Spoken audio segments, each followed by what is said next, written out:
잠언 1장 7절 말씀, 봉독은 1절부터 9절까지 하겠습니다. 시작. 다윗의 아들 이스라엘 왕 솔로몬의 잠언이라. 이는 지혜와 훈계를 알게 하며 명철의 말씀을 깨닫게 하며 지혜롭게 공의롭게 정의롭게 정직하게 행할 일에 대하여 훈계를 받게 하며 어리석은 자를 슬기롭게 하며 젊은 자에게 지식과 근신함을 주기 위한 것이니, 지혜 있는 자는 듣고 학식이 더할 것이요 명철한 자는 지략을 얻을 것이라. 잠언과 비유와 지혜 있는 자의 말과 그 오묘한 말을 깨달으리라. 여호와를 경외하는 것이 지식의 근본이거늘 미련한 자는 지혜와 훈계를 멸시하느니라. 내 아들아, 내 아비의 훈계를 들으며 내 어미의 법을 떠나지 말라. 이는 내 머리에 아름다운 관이요 내 목에 금사슬이니라. 아멘. 7절 말씀을 중심으로 3, 4분 정도 각자 묵상합니다. 거기까지 보시겠습니다. 하나님은 우리의 연약함에도 불구하고 언제나 신실하게 언약을 지키시며 구속의 역사를 이어가십니다. 우리는 하나님의 구원의 은혜를 그저 믿음으로 받고 허락하신 삶의 자리 앞에 서 있습니다.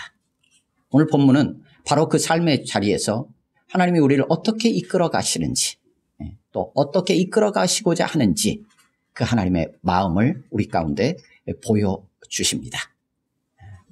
잠언은 구약성경 역사서 이후에 시가서의 세 번째 위치에 있는 책입니다. 다윗의 아들 이스라엘 왕 솔로몬을 통해 우리에게 주시는 하나님의 말씀입니다.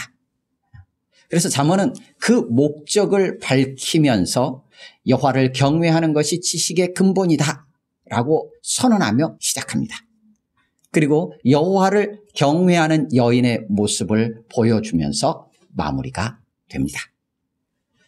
다양하게 분류를 할 수 있겠지만 크게 잠언을 세 부분으로 구분해서 한번 이해해 볼 수 있습니다.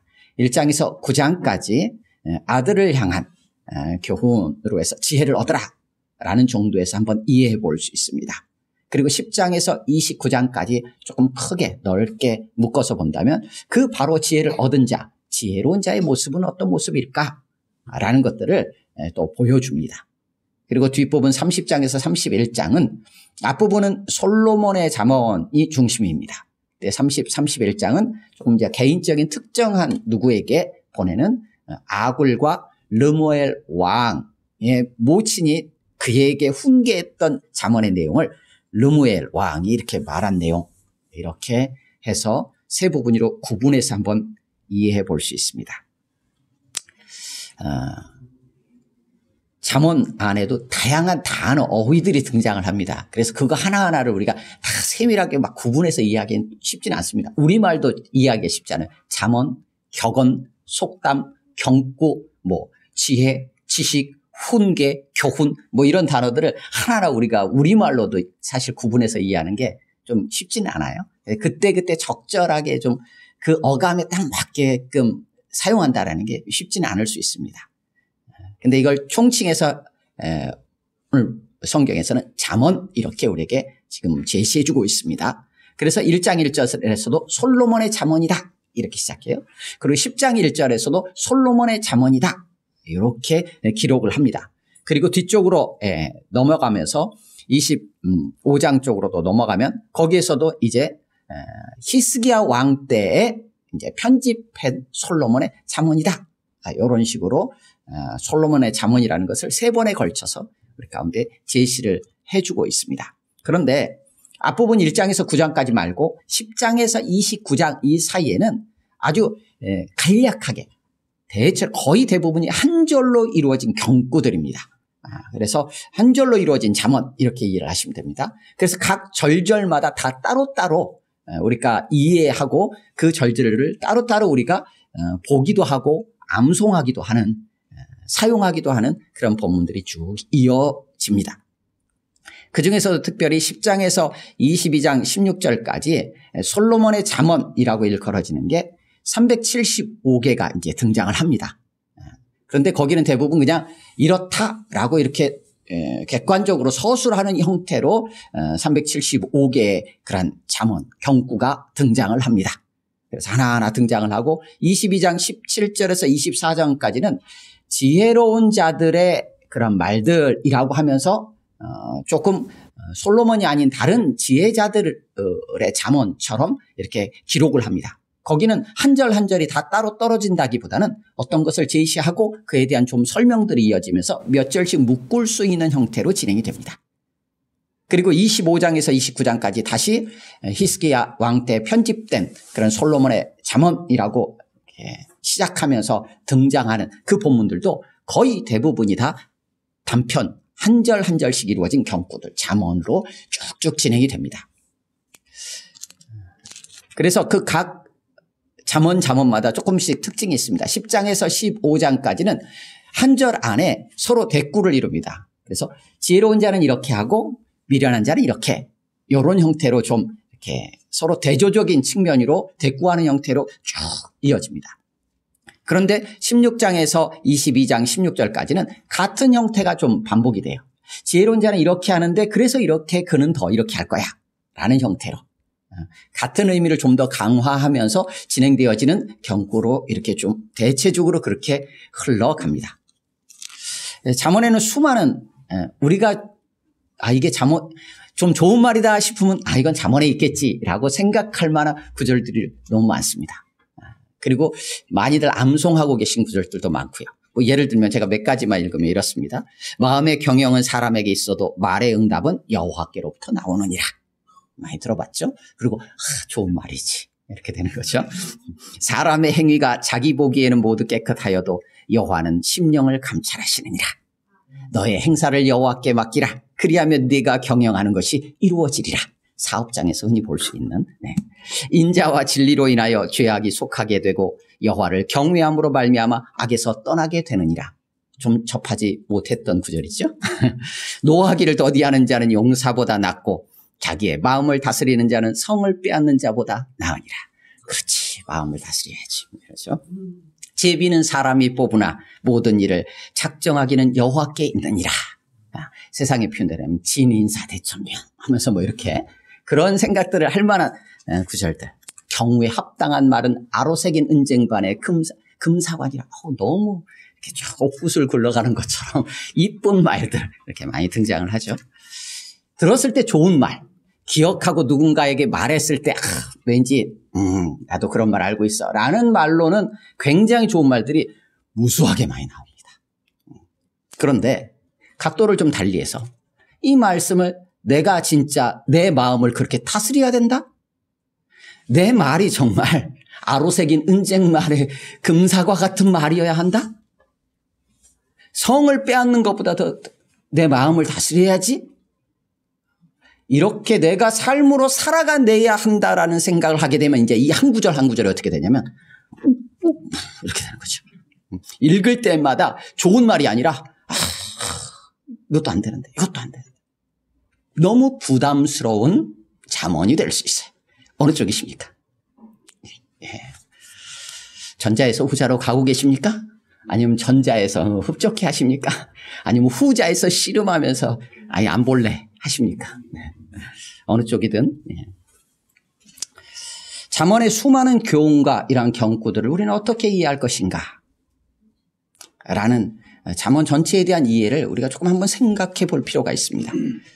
하나님 앞에서 하나님께서 받으시는 하나님의 자녀로서의 삶이 무엇일까? 그 삶은 어떤 삶의 모습일까? 그의 마음은 어떨까? 그의 말은 어떻고? 그의 행동은 어떨까? 라고 했을 때 잠언은 그 모습은 이런 모습이야 라고 우리에게 보여주는 것 같습니다. 그래서 하나님 앞에서 하나님께서 받으시는 하나님의 자녀로서의 삶을 생각해 보는 사람이라면 잠언을 보면 그런 모습이겠구나 라는 것을 우리는 한번 확인하게 됩니다. 하지만 여기서 주의할 것은 세상을 살아가는 데 있어서 하나의 처세술로 이 잠언을 이해하시는 것은 곤란합니다. 세상을 살아가는 처세술로 이해할 말씀은 아니에요. 물론 세상 사람들이 믿지 않는 자들이 처세술로서 좋은 글귀들을 찾아 마음에 새기고 그 말씀대로 살아가려고 애를 쓸 수는 있겠죠. 하지만 믿는 우리에게 기본적으로 주신 것은 그런 처세술로 주신 말씀은 아니라는 거예요. 이 중심은 뭐냐? 여호와 하나님과의 관계 안에서 이 잠언을 이해하는 것이 필요합니다. 이 하나를 주셨어요, 말씀을. 그러니까 이것을 네가 행해야지. 세상을 살아가는 데 있어도 그게 좋지. 괜히 노하는 것보다는 좀 참는 것이 싸움을 키우지 않는 거야. 라는 어떤 관계, 인간관계 속에서의 어떤 문제, 갈등이 있을 때 그런 처세술 이런 게 아니라 이 하나하나의 말씀을 통해서 결국은 하나님과의 관계 안에서 하나님과 어떤 관계 속에 내가 있는가? 하나님과 나는 어떤 모습으로 하나님과 티격태격 할 것인가에 대한 부분으로 잠언을 이해하는 게 필요하다는 거예요. 하나하나의 교훈과 훈계의 본질은 바로 그 지혜가 하나님께 속해 있다는 것이고 하나님께로부터 나온다는 거예요. 이런 게 필요합니다. 그러기에 오늘 잠언을 시작하면서 우리에게 선언합니다. 여호와를 경외하는 것이 지식의 근본이다. 물론 뒤쪽에 나가면 또 나와요. 여호와를 경외하는 것이 지혜의 근본이다. 지식과 지혜의 근본이 하나님을 경외하는 것이다 라고 선언합니다. 그리고 맨 마지막은 그렇게 하나님을 경외하는 여인의 모습을 그려주면서 마무리를 합니다. 잠언을 주는 목적을 오늘 본문에서 2절에서 6절까지 우리에게 보여줍니다. 2절을 같이 읽습니다. 시작. 이는 지혜와 훈계를 알게 하며 명철의 말씀을 깨닫게 알게 한다. 물론 여기는 지혜라는 단어, 훈계, 명철, 공의, 정의, 정직, 교훈, 훈계 다양한 표현들이 나오지만 그냥 총칭해서 지혜 이렇게 이해를 하셔도 돼요. 그래서 알게 한다는 거예요. 알게. 경험하게 한다는 거예요. 그리고 어떻게 하느냐. 그것을 아하 그거구나라고 깨닫게 한다는 거예요. 그래서 어떻게 하느냐. 3절 같이 읽습니다. 시작. 지혜롭게 공의롭게 정의롭게 정직하게 행할 일에 대하여 훈계를 받게 하며 많은 말들이 있지만 하나는 그거예요. 얻으라는 거예요. 얻게 하기 위함이에요. 알고 깨달아서 얻으라는 거예요. 취하라는 거예요. 4절 같이 읽습니다. 시작. 어리석은 자를 슬기롭게 하며 젊은 자에게 지식과 근신함을 주기 위한 것이나. 왜 이렇게 얻도록 이 잠언을 주시냐. 주시려고 한다라는 거예요. 지혜를 주시고자 한다라는 거예요. 그게 아버지의 마음이에요. 주시고자 이 잠언의 말씀을 우리 가운데 지금 주셨다라는 거예요. 그래서 어떻게 되느냐. 5절 같이 읽습니다. 시작. 지혜 있는 자는 듣고 학식이 더할 것이요 명철한 자는 지략을 얻을 변화의 삶이 나타난다는 거예요. 하나님이 이 잠언 지혜를 우리에게 주셔요. 주시려고 지금 이거를 기록하셨어요. 그래서 우리가 그 지혜를 대하는 순간 어떻게 돼? 알게 되고 깨닫게 되어서 그 지혜를 취하라는 거예요. 그래서 어떻게 되냐? 우리가 지혜로운 자의 삶으로 변화되기를 소망한다 라는 것이 오늘 잠언을 시작하면서 우리에게 밝혀주고 있는 잠언서 전체의 목적이요 방향성이다 라는 거예요. 그런 가운데서 7절에 이제 시작하는 거예요. 그 목적을 밝히고 처음 시작하는 게 잠언 전체의 하나의 핵심적인 부분이기도 해요. 7절을 같이 읽겠습니다. 시작. 여호와를 경외하는 것이 지식의 근본이거늘 미련한 자는 지혜와 훈계를 멸시하느니라. 여호와를 경외하는 것이 지식의 근본이다. 지혜의 근본이다. 근데 어떻다고요? 미련한 자는 지혜와 훈계를 멸시한다. 나를 존중히 여기는 자를 내가 존중히 여기고 나를 멸시하는 자를 내가 경멸하리라. 이미 수없이 하나님은 말씀하셨어요. 그러니까 지식이라는 것을 단순히 저 멀리 있는 어떤 것 정도로만 이렇게 생각을 하고 이 머릿속에 집어넣는 것 혹은 어떤 문제가 생겼을 때 그것을 대처할 만한 능력 이런 정도로서 제한해서 생각하지 마시고 하나님과의 관계에서 그것은 곧 하나님과 관계 속에서 내가 어떻게 하느냐의 문제와 직결된다라는 것을 7절에서 밝히고 있는 거예요. 그래서 지혜는 어디하고 연결되냐? 하나님과 연결되어 있어요. 미련함이라는 것은 어디하고 연결되어 있느냐? 하나님을 멸시함과 연결이 되어 있는 거예요. 우리는 세상에서 그렇게 생각하지 않아요? 지식이 많은 자, 많이 배웠다고 생각하는 자, 세상의 학문과 그래서 많이 학문을 배워서 학식이 좀 쌓이고 그리고 세상에 대한 통찰력이 생겨가지고 어떤 문제들을 대처할 만한 능력이 있는 자, 삶에 대한 통찰력이 있고 그래서 합당하게 어떤 문제들이 생겼을 때 조언해 줄 수도 있는 지혜가 있는 자, 이런 것들을 생각을 하게 되는데 성경에서 말하는 하나님 말씀하시는 잠언에서도 말하는 지혜라는 것은 그게 아니라 네가 하나님을 아느냐, 네가 하나님을 알고 그 하나님을 믿고 그 하나님을 경외하느냐. 이 온 땅에 하나님이 창조하셨고 이 온 땅을 하나님이 다스리신다는 것을 네가 알고 믿느냐. 그래서 그 하나님께 너의 삶 전체를 의지하고 있느냐. 거기에 지혜냐 어리석음이냐가 갈린다는 거예요. 그것을 오늘 본문 7절에서 선언하면서 잠언을 시작해주고 있어요. 그렇다면 앞으로 읽어나가게 되고 앞으로 쓰여져 있는 이 잠언의 모든 잠언들이 단지 좋은 말로서가 아니라 대조적으로 등장한 모든 지혜, 어리석음, 의인, 악인 등장하는 모든 것들의 기준은 뭐예요?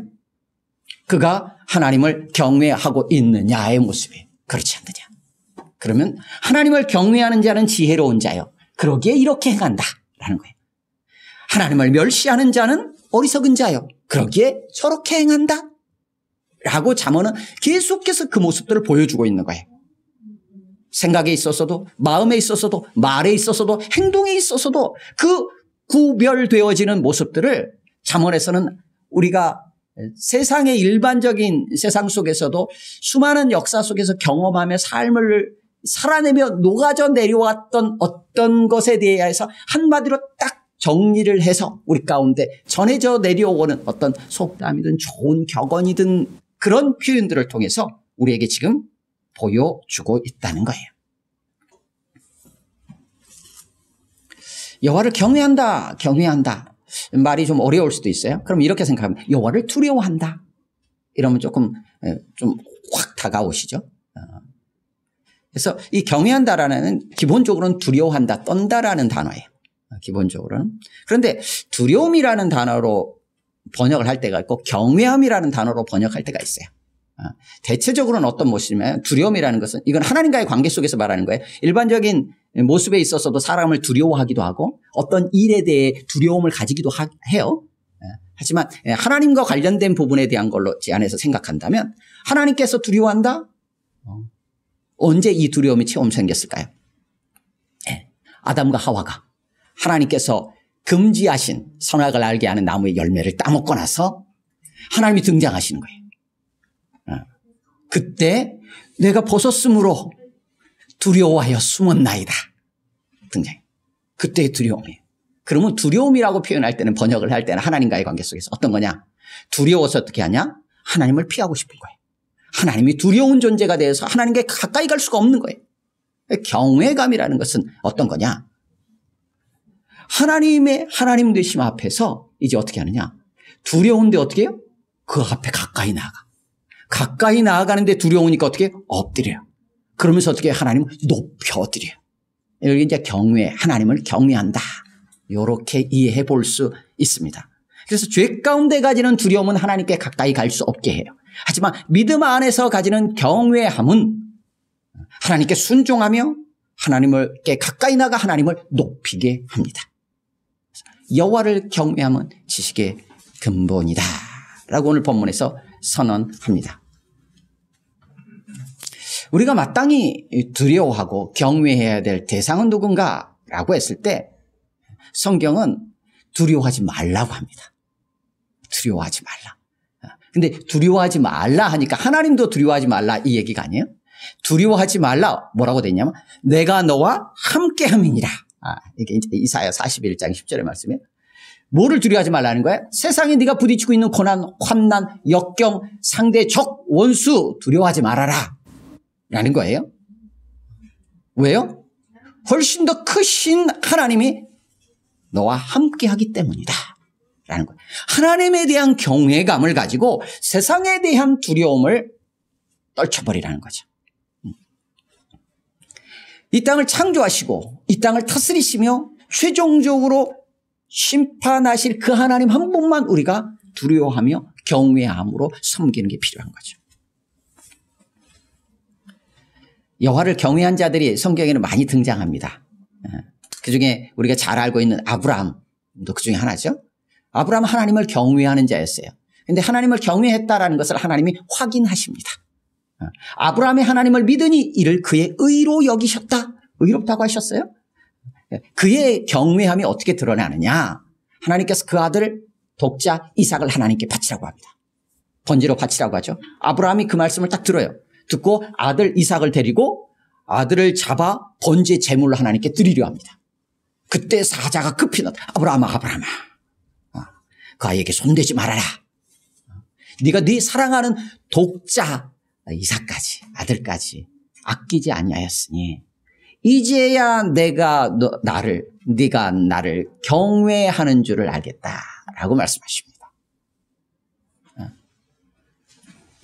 그러니까 하나님을 경외한다는 것이 어떤 건지를 한번 생각해 보세요. 뭐하고 직결되냐면 믿음의 순종과 직결되어 있어요.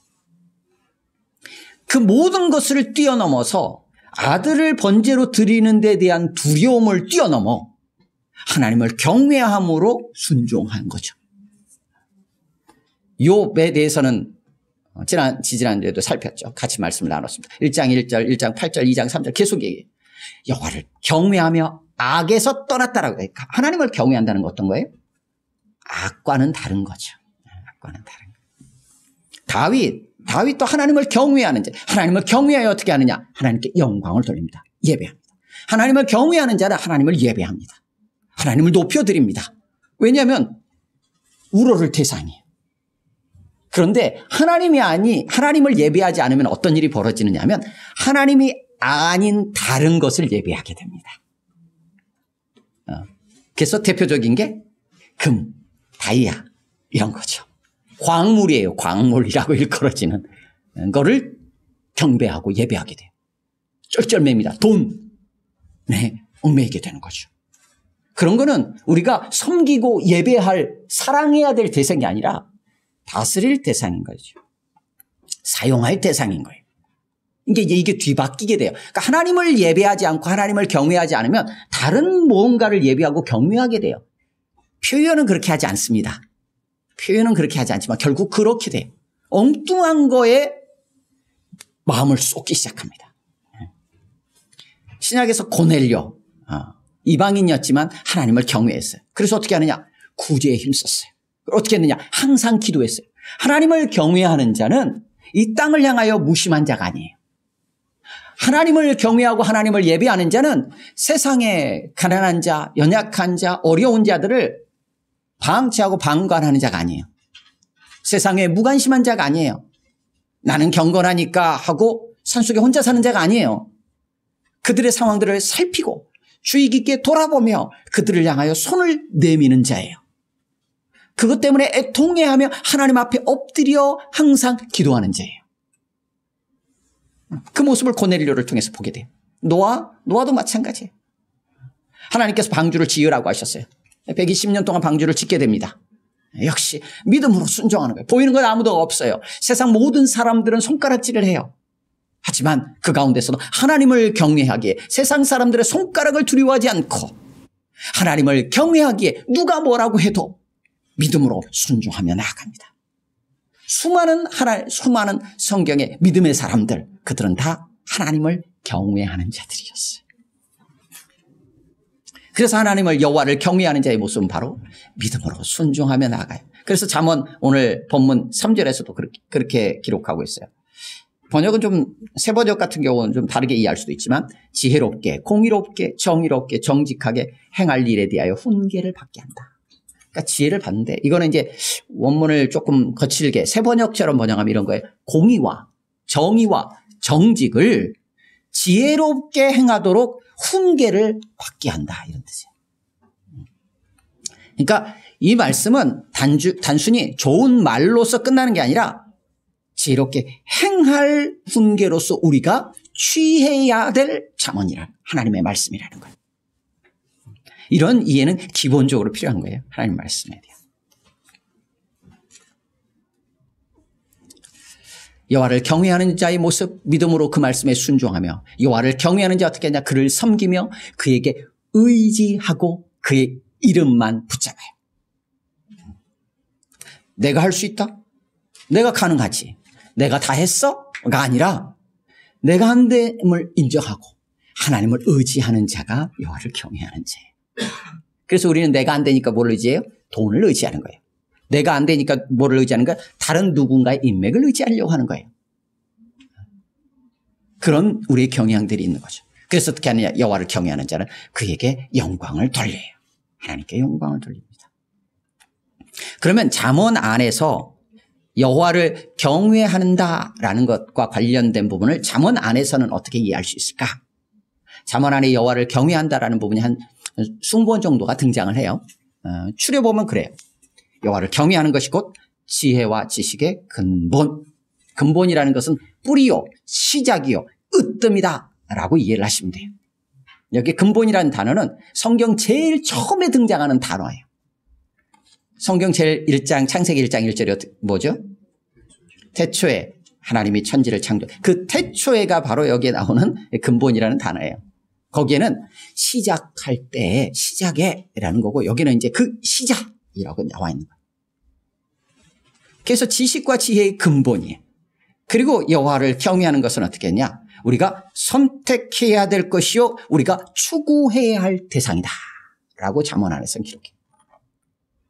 또 여호와를 경외하는 것은 어떠냐? 결국은 여호와를 경외하는 것은 악에서 떠나요. 악과는 다르다는 거예요.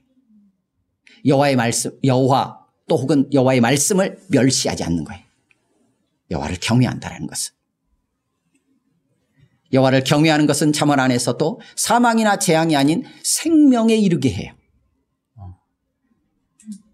여호와를 경외하는 것은 겸손하고도 연결이 되어 있어요. 그래서 잠언 안에는 이렇게 한번 이해해 볼 수 있어요. 오늘 잠언은 여호와를 경외하고 있는 자들을 향해 그것이 바로 지식과 지혜의 근본이라고 선포하면서 시작하고 있는 거예요. 물론 여호와를 경외하지 않는 어리석은 자들을 향해서도 초청을 하는 거예요. 그리고 이미 하나님을 경외하지만 마음이 흔들릴 수 있는 자들을 향하여서 어리석은 자는 이런 자들이라는 것을 분명하게 확인시켜주면서 끝까지 여호와를 경외함으로 붙잡도록 못 받고 있어요. 잠언 안에 등장하는 이 지혜, 이제 중간에 보면 8장 9장에는 지혜가 이제 부르는 장면들이 나와요. 앞에도 나오지만 지혜가 불러. 그래서 8장 9장에는 지혜를 의인화했다 이렇게 표현을 하는데 그 지혜의 모습이 어떤 모습이냐면 하나님께서 태초에 천지를 창조하시기 전부터 지혜가 있었다 이렇게 기록을 합니다. 그러면 그 지혜에 대한 적어도 모든 지혜를 다 그렇게 직결시켜서 이해하는 것은 조심해야 되지만 적어도 잠언 8장 9장에 나와 있는 이 지혜, 의인화되어서 표현되어지는 이 지혜는 예수 그리스도에 대해서 표현하고 있는 거하고 동일해요. 요한복음 1장에 태초에 말씀이 계시니라 그 말씀이 하나님과 함께 계셨으니 그 말씀은 곧 하나님이시라 라고 말씀하시고 그 말씀이신 주님이 육신이 되어 우리 가운데 오셨죠. 그리고 그 주님은 말씀을 다 이루셨죠. 근데 그 주님에 대한 그 말씀이신 예수 그리스도에 대한 묘사와 설명이 잠언 8장 9장에 나와 있는 지혜에 대한 묘사하고 일치합니다. 그래서 잠언 8장 9장에 나와 있는 이 지혜는 바로 말씀이신 예수 그리스도를 지칭하고 있는 것이 아닌가 우리가 보통 그렇게 이해를 합니다. 그랬을 때 지혜의 시작이요 뿌리요 지혜는 하나님께 있어요. 그리고 결국 그 지혜는 말씀이신 우리 주 예수 그리스도 그분이시다라고 이해를 할 수도 있어요. 그랬을 때 예수님은 지혜로서 지혜자의 삶을 사셨어요. 그 지혜자의 삶을 어떻게 사셨어요? 이 잠언에 있는 모든 이 잠언의 내용들을 다 삶으로 살아내셨어요. 그래서 우리에게 본이 되셨어요. 이 본이 되셨다는 말은 좀 부담이 되기도 해요. 왜냐하면 본이 되셨으니까 우리가 따라가야 되잖아요. 그러니까 부담스러울 수도 있어요. 근데 여하튼 잠언을 통해서 이제 우리가 이해해야 되는 거예요. 그러면 이 잠언의 말씀을 우리는 어떻게 받아들이고 어떻게 대할 수 있을까라는 생각을 이제 해야 돼요. 그랬을 때 나머지 율법 앞에서 나왔던 율법의 조항들하고 동일하게 이 잠언은 조항으로서 하나하나의 조항으로서 이 잠언들을 대해서는 조심스러워요. 그렇게 대하는 게 아니라 어떻게 대해야 되느냐? 모든 말씀을, 모든 이 내용들을, 지혜를 다 이루신 말씀이신 예수 그리스도를 바라보라는 데 초점이 있는 거예요. 하나님과의 관계 안에서 봐야 된다고 했잖아요. 이런 거예요. 읽으면서 어떻게 되냐. 좋은 말이지 하는 거는 이 말씀하고 상관없이 살아가는 사람들에게는 가능해요. 근데 이 말씀대로 살아가려고 하는 사람들은 오늘은 이 말씀 하나를 내가 실천해 봐야지. 이 말씀은 오늘은 이 말씀을 해야지. 내일은 이 말씀을 실천해야지. 이렇게 해서 할 수 있는 부분이 아니에요. 그러다 보면 결국 어디에 이르냐면 내가 안 되는구나. 절망의 늪에서 바닥까지 내려가는 것을 경험하게 돼요. 이것이 죄인됨의 고백이에요. 내가 할 수 없구나. 내가 할 수 없구나. 라는 절망을 경험하게 돼요. 내가 죄인이구나. 하나님을 경외하는 것이 안 되는구나. 라는 것을 알게 되는 거예요. 그랬을 때 하나님은 이 잠언을 통해서 어떻게 말해요? 내가 하는 거야 라고 말씀하시는 거예요. 내가 하는 거예요. 그래서 주님이 오셔가지고 지혜이시오 말씀이신 주님이 오셔서 이 말씀을 다 이루셨어요. 주님이 다 하신 거예요. 그러니까 하나님을 경외한다는 거예요. 주님이 하시는군요. 주님만 하실 수 있군요. 여기 이게 하나님을 믿는 거고 주님을 믿는 거예요. 주님을 경외하는 거예요. 그럼 그 다음에 어떻게 돼? 그 다음에 중요한 거예요. 그러니 주님께 붙어 있을게요. 이거예요. 이게 은혜예요. 내가 하나하나 해봐야지. 이건 내가 해봐야지 오늘. 내 말 오늘 경우에 합당한 말. 오늘 참 옥구슬 굴러가는 것처럼 참 좋은 말로 내가 오늘은 참 누구들 감동시켜봐. 이게 아니라 내가 안 되는구나. 내 안에서 나올 것은 쓰레기뿐이구나. 라는 걸 인정하고 다 이루신 주님을 붙잡는 거예요. 그래서 주님 안으로 쏙 들어가는 거예요. 주님을 믿는다는 거예요. 주님을 경외한다는 거예요. 주님이 어떻게 하셔요? 십자가에 죽기까지 복종하셨어요. 아브라함이 그 아들 이삭을 번제로 드린 것처럼. 그게 주님이 하나님의 경외하심이에요. 지혜의 완성이에요. 그 주님 안에서 주님께 붙어 있는 거예요. 이게 참 지혜자의 모습이에요. 우리가 알 수 있는 지혜자의 모습이에요. 그럼 이 말씀들 아무 상관이 없느냐? 아니요. 주님이 이렇게 사셨잖아요. 그러니까 우리 안에 함께 하시는 성령님이 어떻게 하셔요? 이 말씀들을 그때그때 생각나게 하시고 그때그때 그 주님이 이루신 말씀들로 우리를 채워가기 시작해요. 그래서 우리는 어떻게 하느냐? 주님 안에서 성령의 인도하심에 그저 따라가려고 하는 거예요. 믿음으로 따라가는 거예요. 믿음으로 따라가는 거예요. 내가 이걸 다 이룬다라는 게 아니라 다 이루신 주님께 붙어 있는 거고 그 주님을 믿고 그 주님을 경외함으로 성령의 인도하심을 받으며 걸어가는 거예요. 근데 그 모습이 어떤 모습일까 했을 때 이 모습인 거예요. 잠언에 있는 말씀들. 성경 전체에 있는 말씀들인 거예요. 그러니 따라갈 만하지 않겠어요? 그러니 우리가 추구해야 되지 않겠어요? 우리에게 생명을 주시는 건데. 우리의 삶을 풍요롭게 하고 더 풍성한 생명을 누리게 하는 길인데 소망이 있잖아요. 그래서 이 잠언에 대할 때 이제 어떻게 되느냐. 좋은 말이지 차원도 아니에요. 이거 하나하나 행하려니까 내가 부담스럽네 차원도 아니에요. 하나님께서 주님을 통해서 이 말씀들을 다 이루셨구나. 주님께 붙어 있어야지. 기대감으로 이 말씀을 읽게 되는 거예요. 내 안에서도 주님이 나를 성령으로 이렇게 이끌어 가시고 양육해 가시고 이렇게 세워 가시는구나 라는 기대감을 가지고 이 말씀을 우리는 대할 수 있게 돼요. 그러면서 우리 하루의 삶은 내가 이것을 행함으로 내가 이렇게 지혜자가 되는 게 아니라 다 이루신 주님을 경외하고 주님을 붙잡고 주님 안에 있으므로 우리를 주님이 그렇게 양육해 갔을 거예요. 그래서 참 지혜자이신 그 주님 안에서 주님의 몸으로서 잠언을 통해 주시는 이 놀라운 은혜들을 하나님을 경외함을 우리의 삶의 구석구석에서 누리고 또 함께하는 모든 이들에게 아름답게 향기나게 풍겨낼 수 있는 그런 복된 삶을 살아갈 수 있기를 주님의 이름으로 축원합니다. 아멘. 함께 기도하겠습니다. 주신 말씀을 기억하면서 주님의 은혜에 감사하다고 바로 그 지혜이신 그 주님 다 이루시고 우리를 품으시고 우리 안에 함께 하시는 그 주님 그 은혜에 감사하다고 또 우리를 그 주님께로 인도하시는 성령님이 함께 하심에 감사하다고 그 성령의 인도하심을 하루하루 받으며 그렇게 주님이 우리를 세워가시고자 하는 이 아름다운 모습들로 날마다 자라가는 우리 교회가 될 수 있도록, 우리 한 사람 한 사람 될 수 있도록 기도하시고 여러분의 삶을 돌아보고 여러분이 함께하는 이들이 그 기쁨을 같이 누릴 수 있기를 소망한다고 1, 2분 정도 같이 기도합니다.